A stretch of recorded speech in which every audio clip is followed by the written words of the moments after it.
Assalamualaikum warahmatullahi wabarakatuh. Selamat malam semuanya. Perkenalkan, nama saya Ardi Setiawan, program studi S1 Manajemen, membahas tentang pasar monopoli.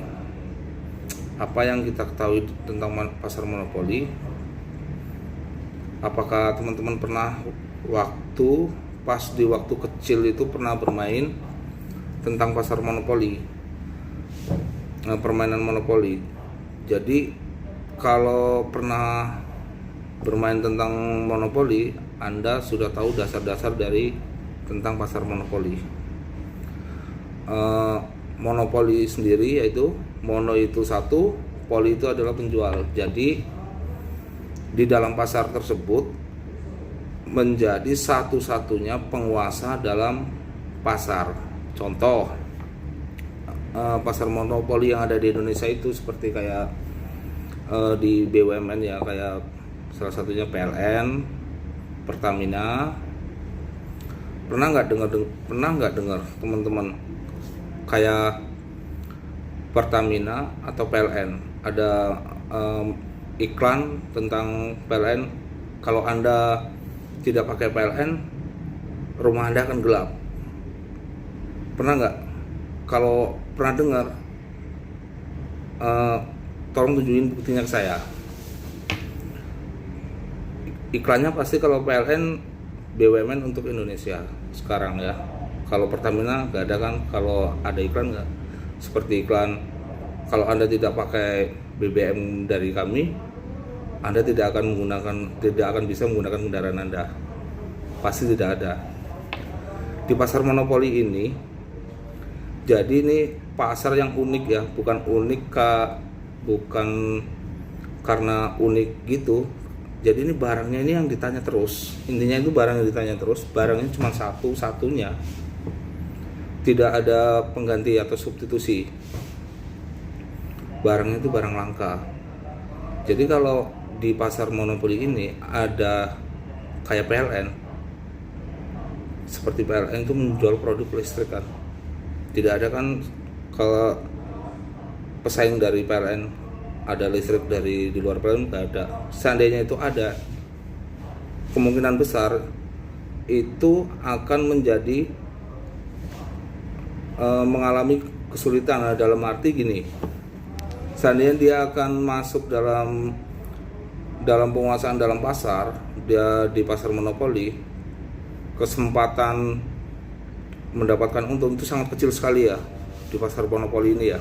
Karena apa? Sebelumnya itu udah ada penguasa pasar di monopoli. Seandainya dia ada pendatang baru, itu sangat sulit untuk menguasai di pasar tersebut. Pasti dia akan mengalami kerugian. Contoh, dia akan menjual produk pasti akan lebih murah dari yang sesudah atau sebelumnya yang udah di pasar monopoli. Seperti kayak PLN, mungkin yang per KWH 1.300, dia menjual produk di luar produk. Di luar harga PLN itu 1.200, 1.100. Tapi itu mustahil ya. Mungkin dia akan mengambil untung sedikit, tapi pasti rugi. Kenapa? Karena PLN udah dari dulu menguasai pasarnya. Dia itu datang tiba-tiba. Nah, yang datang baru ini pasti akan mengalami kerugian. Pasar monopoli ini kalau di Indonesia itu mengikutinya itu pasar monopoli campur pemerintah, yaitu diatur di Undang-Undang Nomor 33 tentang penguasaan pasar itu. Jadi tidak semena-mena tuh. Jadi diatur oleh pemerintah, walaupun di situ ada monopolinya, tapi pemerintah itu di situ ada ikut campur tangan pemerintah monopolinya. Kalau di luar negeri ada real. Kalau di luar negeri ya, kalau di Indonesia monopolinya masih diatur oleh pemerintah lah. Pemerintah masih ikut campur. Kalau di luar negeri contoh yang real itu Microsoft. Coba Microsoft tuh, kalau Anda bisa membaca tentang Microsoft, seluruh produk PC, laptop pasti dia menggunakan produk Microsoft. Itulah salah satu contoh yang ada di luar negara kita ya. Kalau di Amerika itu monopoli.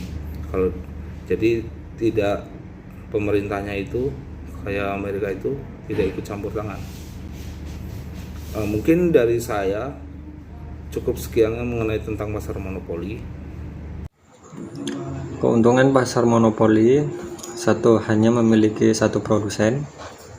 Keuntungan pasar ini yaitu tidak memiliki kompetitor dalam menjual barangnya, sehingga persaingan pasar juga dapat berkurang. Dilihat sisi positifnya bagi konsumen, yaitu ketika monopoli ini juga dipegang oleh badan usaha milik negara atau yang disingkat BUMN, maka pemenuhan kebutuhan masyarakat juga adil dan merata. Yang kedua, penjual bebas menentukan harga produknya. Keuntungan di dalam pasar ini sebagai produsen akan mempunyai peran dalam menentukan harga barangnya kepada pembeli, sehingga penjual tetap meraih keuntungannya. Nama produsen tidak dapat mempengaruhi harga dari produk lain, karena jenis produk tersebut berbeda dari yang dijual di pasaran bebas. Ketiga, adanya kreativitas dan inovasi. Pada suatu pasar yang dikuasai oleh satu produsen atau beberapa penjual dari penjual produk tersebut, maka penjual akan memperbarui kreativitasnya serta inovasi untuk menciptakan produknya yang baru. Hal ini dikarenakan sebagai produsen khawatir jika nanti perusahaan lain muncul atau kompetitor dapat mempengaruhi produknya, sehingga akan menimbulkan kerugian.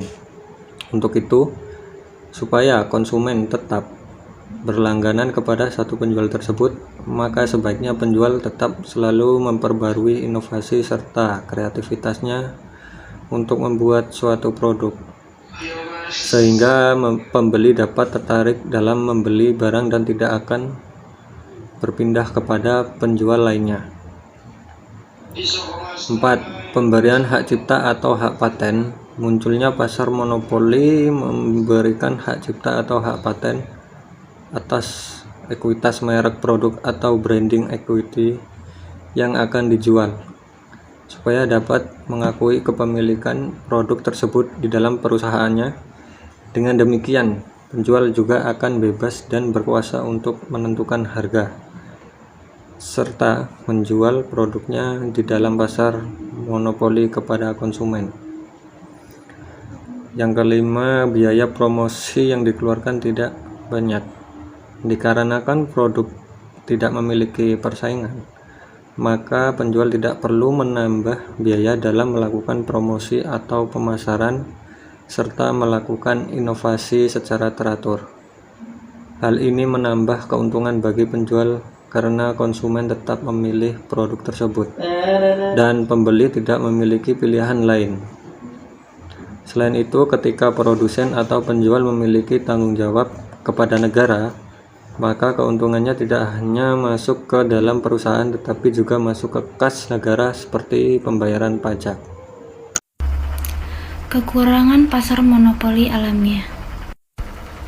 Yang pertama, terciptanya pasar gelap.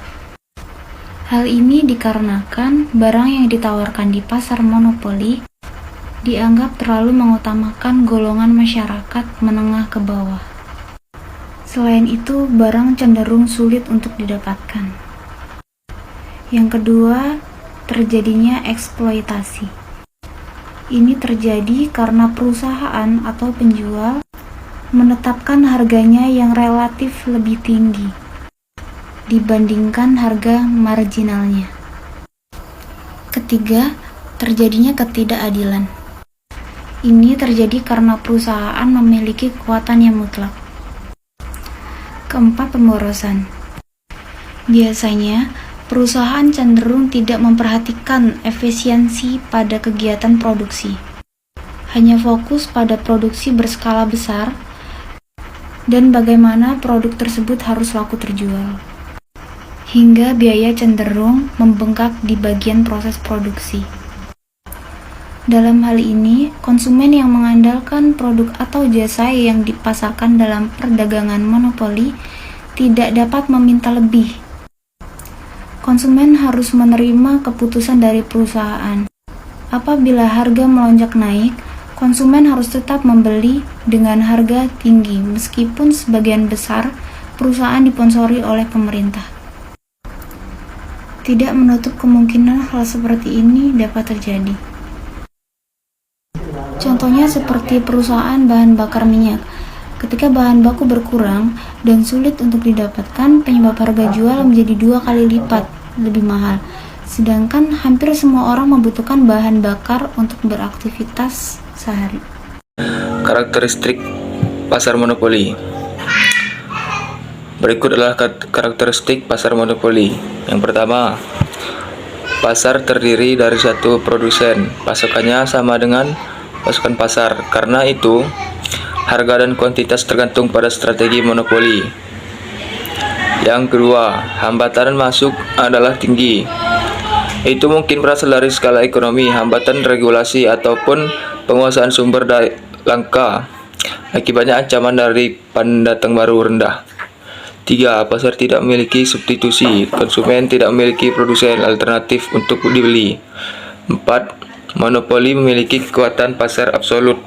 Itu karena perusahaan adalah produsen tunggal dan tidak menghadapi ancaman dari pendatang baru dan produk substitusi. Dari kelompok kami, misalnya ada yang kurang tentang pemaparan pasar monopoli, terkait pengenalan pasar monopoli, kami juga masih tahap belajar. Bila ada salah, kami mohon maaf. Assalamualaikum warahmatullahi wabarakatuh.